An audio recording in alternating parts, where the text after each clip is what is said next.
महाराष्ट्र की trainee IAS अधिकारी पूजा खेड़कर पर कार्रवाई शुरू हो चुकी है। यूपीएससी पूजा खेड़कर के खिलाफ एफआईआर दर्ज करा चुकी है।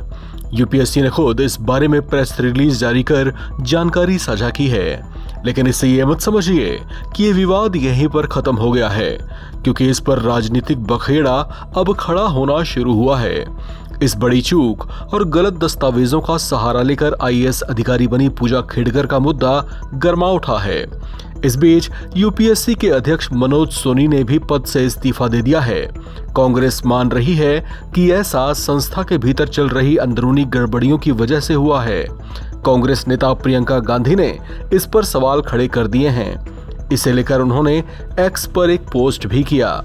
अपनी इस पोस्ट में वो लिखती हैं, यूपीएससी देश की सबसे नामी परीक्षा है और उससे निकले लोग शासन व्यवस्था के सबसे महत्वपूर्ण स्तंभ होते हैं।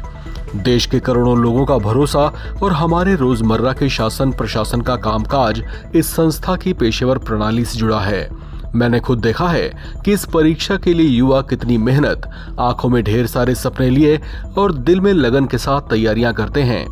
यूपीएससी की प्रक्रियाओं में गड़बड़ी की खबरें बहुत हैरान करने वाली हैं। इस महत्वपूर्ण चयन प्रक्रिया में हुई एक भी गड़बड़ी बड़े सवाल खड़े करती है और लाखों युवाओं के सपनों और उनके विश्वास पर चोट करती है।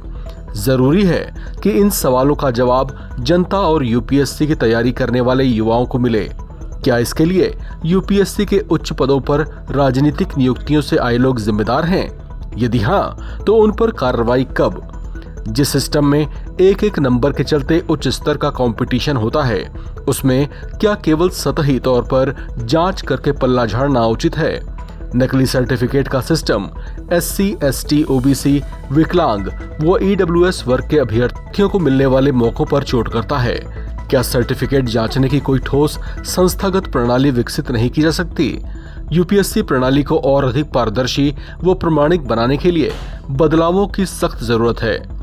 क्या इस पर विचार नहीं किया जाना चाहिए? यूपीएससी से जुड़े सवाल इस देश के शासन प्रशासन के प्रति भरोसे और हमारे करोड़ों युवाओं के सपनों से जुड़े सवाल हैं। इस पर सरकार से जवाब आना जरूरी है। वहीं इस मामले पर कांग्रेस नेता जयराम रमेश की ओर से भी एक ट्वीट पोस्ट किया गया, जिसमें वे लिखते हैं, 2014 के बाद से सभी संवैधानिक निकायों की पवित्रता, चरित्र, स्वायत्तता और व्यावसायिकता बुरी तरह से क्षतिग्रस्त हो गई है। लेकिन कई बार प्रधानमंत्री को भी बहुत कुछ कहने के लिए मजबूर होना पड़ता है। जयराम रमेश ने कहा कि मोदी जी 2017 में गुजरात से अपने पसंदीदा शिक्षाविदों में से एक को यूपीएससी सदस्य के रूप में लाए और उन्हें 2023 में 6 साल के कार्यकाल के लिए अध्यक्ष बनाया।